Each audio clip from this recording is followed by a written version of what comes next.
नमस्कार दोस्तों, मैं आपका दोस्त नवकृष्ण पाटीदार। दोस्तों, आज की कहानी जो मैं आपके बीच लेके आया हूँ, कहानी का शीर्ष ये है कि हमें बिना बात के किसी पर शक नहीं करना चाहिए और ना ही किसी की बिना बात के परीक्षा लेनी चाहिए, अन्यथा इसका परिणाम हमारे लिए बहुत बुरा हो सकता है। अक्सर हम लोग बिना परिणाम की चिंता किए किसी भी इंसान पर शक करते हैं, उसकी परीक्षा लेते हैं और अंत में हमें पछतावे के सिवा कुछ हाथ नहीं लगता है। तो दोस्तों, इस कहानी के माध्यम से आज मैं आपको यही सिखाने जा रहा हूँ कि हमें किसी पर शक नहीं करना चाहिए और बिना बात के किसी की परीक्षा नहीं लेनी चाहिए जब तक हमारे लिए ज़रूरी ना हो। दोस्तों ये जो कहानी है, यह कहानी आपके बीच में लेके आया हूँ माता सती प्रभु श्री राम जी की। एक बार भगवान भोलेनाथ प्रभु श्री राम जी को दंडवत प्रणाम करते हैं। तब माता सती जी को आश्चर्य होता है। वो कहते हैं कि आप ये किन को दंडवत प्रणाम कर रहे हो? आप जगत के स्वामी हो और ये तो अपनी पत्नी के बिछड़ने पर रो रहे हैं, आप इनको दंडवत प्रणाम कर रहे हो? कौन है ये? तब भगवान भोलेनाथ कहते हैं, हे देवी, यही जगत के नाथ हैं, यही तीनों लोगों के स्वामी हैं, यही भगवान विष्णु हैं। तब माता सती को शक होता है कि हो ना हो ये मेरे साथ मजाक कर रहे हैं।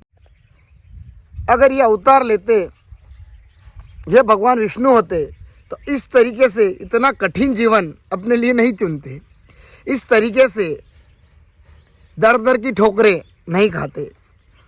तब माता भगवान शिव शंकर भगवान से कहते हैं कि आज मैं परीक्षा लेके आती हूँ, क्या सच में भगवान विष्णु ही है या आप मेरे साथ कोई मजाक कर रहे हैं? तब भगवान भोलेनाथ कहते हैं, जैसी आपकी इच्छा।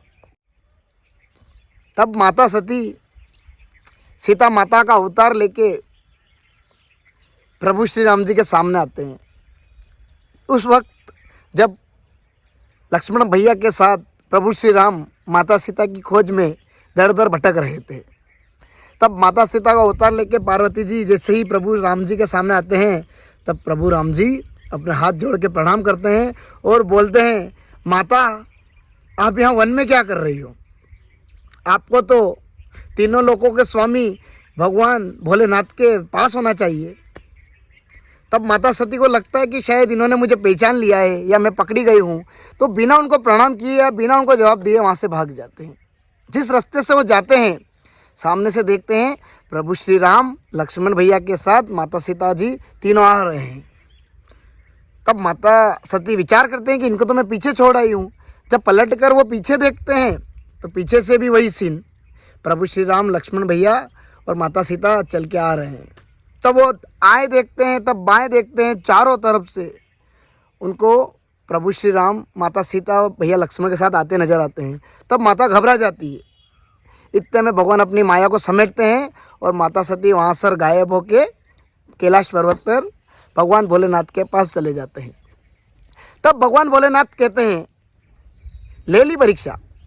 तब माता सती उनसे झूठ बोल देते हैं कि मैं बिना परीक्षा लिए ही वापस लौट आई हूँ।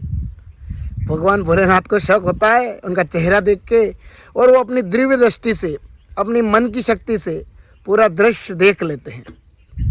तब वो माता सती को कहते हैं कि माता, आपने मेरी माता का अवतार लिया है, मेरी माता का रूप लिया है, अब आप भी मेरे लिए मेरी माता हो गई हो और मेरी माता से के साथ अब मेरा ये पति पत्नी वाला रिश्ता नहीं हो सकता है। और उसी दिन वो माता सती को त्याग देते हैं और कहते हैं, आपसे आज मेरी माता है वो,